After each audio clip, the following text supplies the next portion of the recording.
घर के काम तो कभी ख़त्म ही नहीं होते। और कुछ दिन किसी दिन अगर कुछ स्पेशल हो तो उस दिन तो बस पूछिए ही मत। जैसे कि आज तो है सोमवती अमावस भी, लेकिन मैंने आज अपने आप को थोड़ा सा ढीठ बनाते हुए थोड़ा सा समय अपने लिए निकाला। पता नहीं क्यों हम भगवान ने लेडीज़ को कैसा बनाया है कि वो अपने लिए कभी कुछ भी करना भूल जाएंगी, लेकिन अगर बात पति की, बच्चों की, परिवार की आएगी तो वो हमेशा उनके लिए चाहे एक्स्ट्रा टाइम लगा के काम क्यों ना करें पर ज़रूर कर देंगी, लेकिन वही काम वो अपने लिए ज़रूर टालती रहती है। तो आज मैंने सुबह जब मैं 9 बजे बच्चों को, हस्बैंड को, सबको भेज के जब फ्री हुई तो थोड़ी देर के लिए मैंने अपने घर के काम को नेग्लेक्ट किया और देखा कि बहुत ज़्यादा टैनिंग हो रही है मेरी स्किन पे। एकदम से पता नहीं क्यों यहाँ पे ना चंडीगढ़ में उमस बहुत ज़्यादा है, उसकी वजह से हम सबके कलर एकदम थोड़े डार्क से हो गए। तो फिर मैंने बनाया जल्दी से ये बेसन का लेप। जैसे बेसन, उसमें बेसन, दही, थोड़ा हनी और थोड़ा सा गुलाब जल मिक्स करके और उसको थोड़ी देर लगा लिया। काम तो करना है ही घर का, तो उसके लिए उनका पहले से लगा लो और फिर बाद में काम करते रहेंगे तो तब तक वो ड्राई भी हो जाएगा।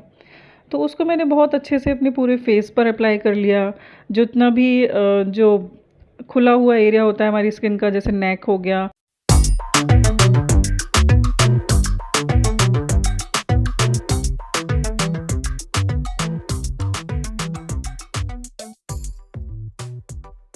गर्मी इतनी ज़्यादा थी ना कि कई लेयर्स लगाने पड़ रहे थे और वो पसीने के साथ में ना एकदम डाइल्यूट जैसे हुए जा रहे थे। तो लगाना ये फेस पैक लगाना भी बहुत ही मुश्किल हो रहा था थोड़ी देर के लिए तो। लेकिन जब हम पीछे जब नेक पे लगाते हैं ना तो जो छोटे छोटे बाल होते हैं जिसकी वजह से ये चिपक जाता है किसी भी पैक में, तो उसके लिए एक छोटी सी ट्रिक है कि जो छोटे छोटे पीछे के बाल होते हैं ना, आप उसको थोड़ा सा ऊपर फोल्ड करके ना टिकटॉक क्लिप से अगर उसको टिच कर लेंगे तो फिर वो नेक पे नहीं चिपकेंगे।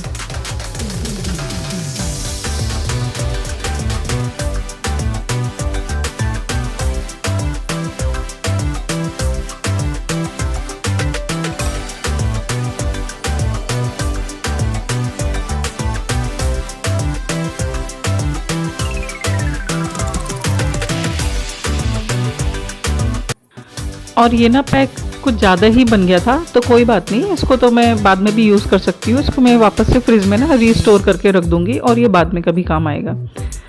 सुबह सुबह तो ना घर की हालत ऐसी लगती है जैसे कि ना सारा प्रलय घर के अंदर ही आया हो ना। हर जगह सिर्फ फैला रहा और फैला रहा और फैला रहा ही दिखता है। तो अगर हम अपने आप को ढीठ, थोड़ा सा सेल्फिश नहीं बनाएंगे ना, तो फिर हमें तो कभी अपने लिए समय मिलने वाला ही नहीं है। क्योंकि आज सोमवती अमावस भी है तो मैंने फटाफट से जल्दी जल्दी सारे काम निपटाए, क्योंकि जितना समय पूजा की तैयारी करने में लगता है ना, पूजा होने में उतनी देर नहीं लगती। तो पूजा की तैयारी करने के लिए सबसे पहले तो घर का क्लीन होना बहुत ज़रूरी है, जो कि बेसिक काम भी है, जो हमें रोज़ करना ही चाहिए। घर को हमेशा क्लीन रखना ही चाहिए। तो सबसे पहले सारा घर समेटा, उसके बाद ब्रूमिंग एंड मॉपिंग दोनों करी।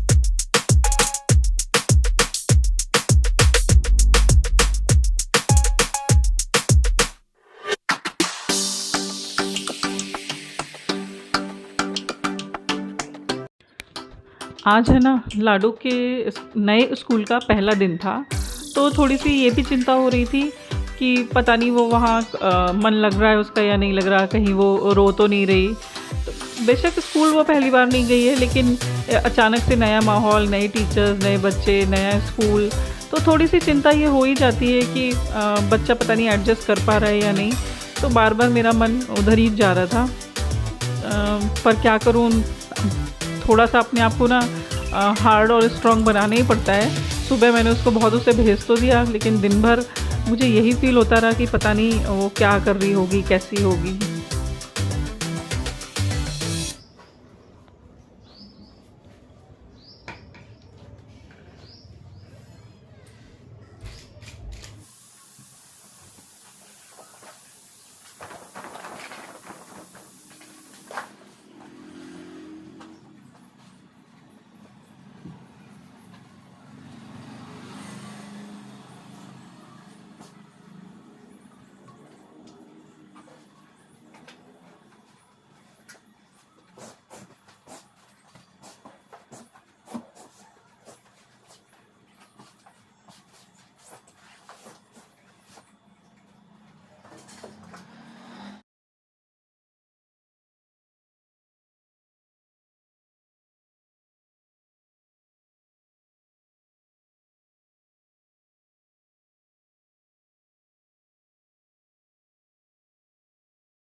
जनरली इस समय होता क्या है कि जिस समय घर का काम कर रही हूँ और मैं अकेली हूँ, कई बार बोरिंग सा फ़ील होने लगता है। तो उसको अवॉइड करने के लिए या तो मैं किसी को फ़ोन लगा लेती हूँ, तो उससे बात करते-करते अपना काम करती रहती हूँ, या फिर मैं भजन या फिर अपने फ़ेवरेट गाने या फिर मैं कोई पॉडकास्ट लगा लेती हूँ। तो ये सब सुनते जाते, बात करते-करते ये सब चलता रहता है और मेरा काम भी चला रहता है, और थोड़ा-सा जो अकेलापन सा फ़ील होता है ना, वो भी नहीं होता, क्योंकि इतना सबके फैमिली के बीच में इतना घिरे रहने की आदत पड़ गई है ना। थोड़ी बहुत देर ही अकेले अच्छा लगता है, ज़्यादा देर अकेले अच्छा लगता भी नहीं है। गर्मी तो भाई टू मच है यहाँ, कि फेस पैक सूखने का नाम ही नहीं ले रहा है। तो अब बस मैं नहाकर फटाफट पूजा की तैयारी करती हूँ, क्योंकि पूजा की तैयारी करने में ही बड़ा टाइम लगेगा। कुछ चीज़ें भूलते हैं, कुछ चीज़ें रखने के लिए बार बार उठना पड़ता है।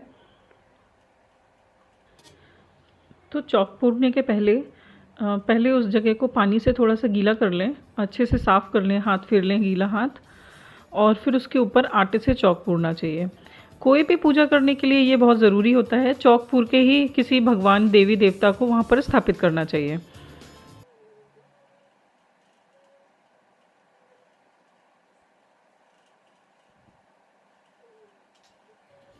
फिर चॉक के ऊपर आप चाहें तो, अगर आपके पास गेहूँ हो तो वो रख सकते हैं। यहाँ मेरे पास गेहूँ नहीं थे, तो फिर मैंने चावल को हल्दी के साथ रंगा और उसको चॉक के ऊपर रख दिया।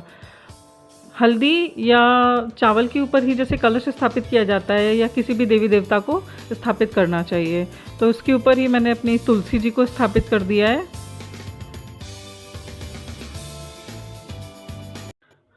और सारा सामान जो भी हमको पूजा में चाहिए उसको एक बार ही रख लें। जैसे मैंने यहाँ पर सबसे पहले तुलसी जी को जल चढ़ाया,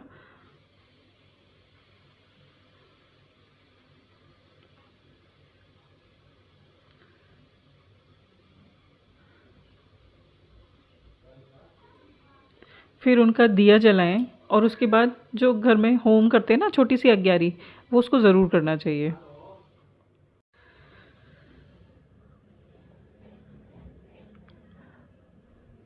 जो भी सुहाग का सामान आपके पास घर में अवेलेबल हो या आपने पहले से जो तैयारी कर रखी हो लेकिन वो कोरा हो, वो तुलसी जी को समर्पित करना चाहिए। जैसे मेरे पास यहाँ पर चूड़ी, बिंदी, महावर और मेहंदी थी, तो वो मैंने सब कुछ उनको चढ़ाया। उसके बाद 108 बिंदियाँ या टीके लगाए जाते हैं तुलसी जी के गमले पर। तो यहाँ चाहे आप चाहें तो उसको कुमकुम से लगाएं या महावर से लगाएं। तो मैं यहाँ पर महावर से लगा रही हूँ, क्योंकि मैंने अभी तक उनको महावर नहीं चढ़ाया, तो पहले टीका लगाऊंगी, फिर उनको महावर चढ़ाऊंगी, फिर उसके बाद ही मैं खुद लगाऊंगी।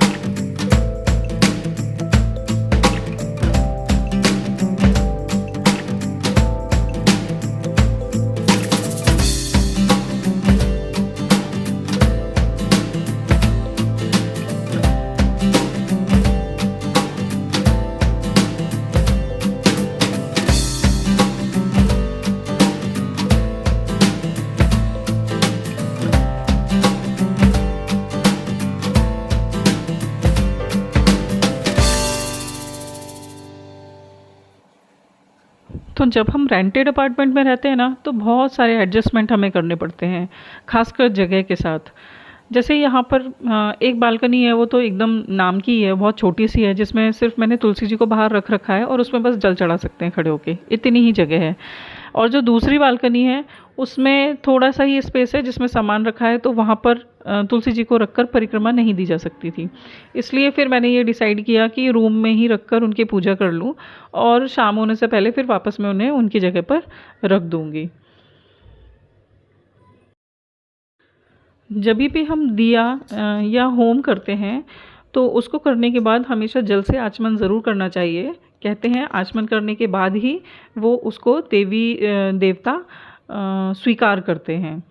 तो यहाँ पर मैंने पहले दिया जलाया, और उसके बाद आज्ञारी की और फिर दोनों का बारी बारी से जल से आचमन किया।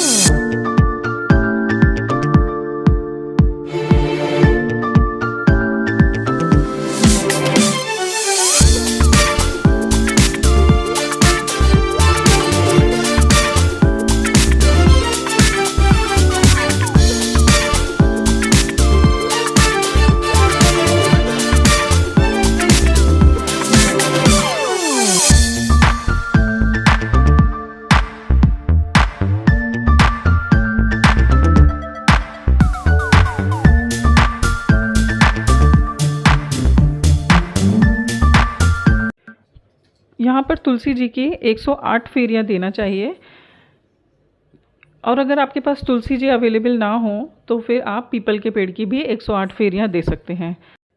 सोमवती अमावस की कथा का तो बहुत ही महत्व है। इस दिन कथा सुनना चाहिए या सुनाना चाहिए, या जो साथ साथ में सुन के हुंकारे भरता है उसकी भी मनोकामना पूरी होती है।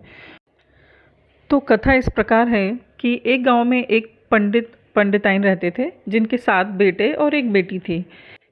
तभी उनके यहाँ एक संत पधारे। जब उनकी बहू ने उन संत को दीक्षा दी तो संत ने बड़े ही प्रेम से ग्रहण कर लिया, लेकिन जैसे ही पंडित जी की बेटी ने उन संत को भिक्षा दी तो उन्होंने वो ग्रहण नहीं किया। ये बात जाकर उस बेटी ने अपनी माँ को बताई, तो पंडिताइन ने उन संत से बात की और पूछा कि आपने ऐसा क्यों किया, मेरे बहू के हाथ से तो आपने दीक्षा ली लेकिन मेरी बेटी के हाथ से नहीं ली। तो उन्होंने संत ने बोला कि आपकी बेटी के भाग्य में सौभाग्य नहीं है, इसीलिए मैंने उससे दीक्षा नहीं ली। तो उनकी माँ ने बोला पंडिताइन ने कि अगर आप इतना जानते हैं तो इसका कोई उपाय भी जानते होंगे। तो संत ने बताया कि 7 समंदर पार एक शोभा धोबन रहती है, वो जो व्रत करती है, अगर वो उस व्रत का फल आपकी बेटी को दे देगी तो आपकी बेटी को सौभाग्य नसीब होगा। तो ऐसा जानकर पंडिताइन ने अपने 7 बेटों से बोला, लेकिन सभी बेटों ने मना कर दिया वहाँ जाने के लिए। फिर आखिर में बड़े बेटा और बहू तैयार हुए कि चलो बहन की ज़िंदगी का सवाल है, अगर हम नहीं जाएंगे तो फिर बुढ़ापे में माता पिता इतने दूर जाकर परेशान होंगे। तो वो दोनों तैयार हो गए और वो लोग जैसे ही निकले, रास्ते में एक पेड़ के नीचे बैठे तो उस पेड़ के ऊपर एक चिड़िया का घोंसला था जहाँ पे सोन चिड़िया रहती थी।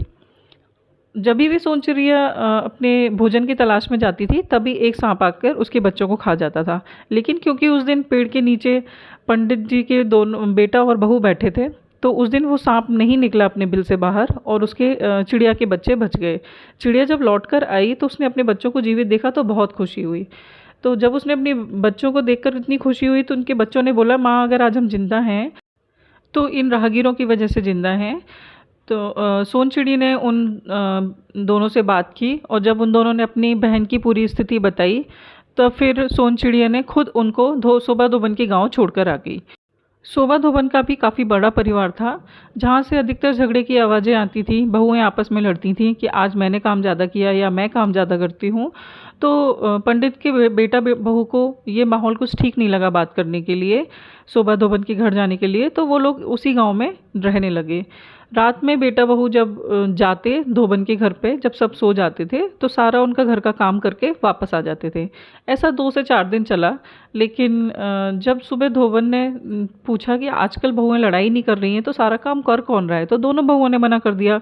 बहुओं को लगता था कि शायद उनकी सास काम कर रही है। तो धोबन एक दिन रात में छुप कर बैठ गई और वो सोई नहीं।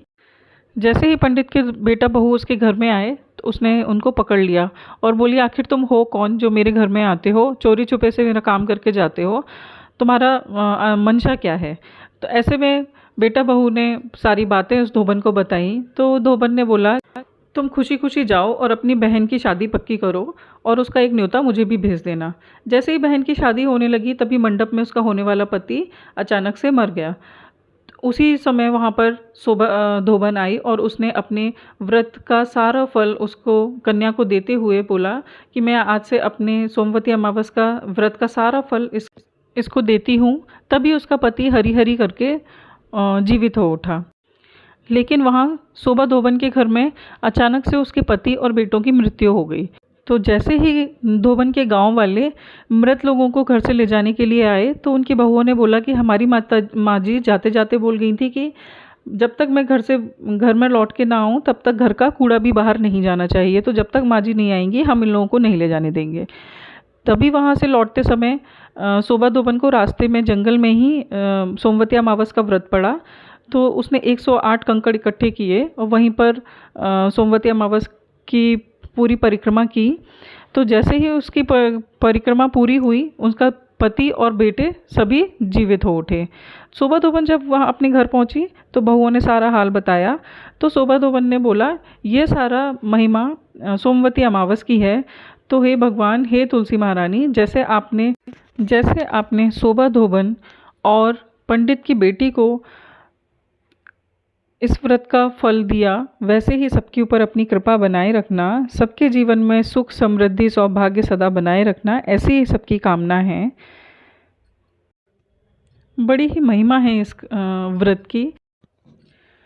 कथा सुनते, भजन सुनते और भजन गाते गाते कब 108 फेरियाँ हो जाती हैं पता ही नहीं लगता। इसके बीच में ही लाडो स्कूल से आ गई, तब जाके दिल में थोड़ा सा चैन आया कि चलो आज उसका फर्स्ट डे थोड़ा अच्छा गया, बिल्कुल भी वो साइड नहीं दिखी। और यहाँ पति जी भी आए लाडो को छोड़कर, फिर वापस ड्यूटी चले गए।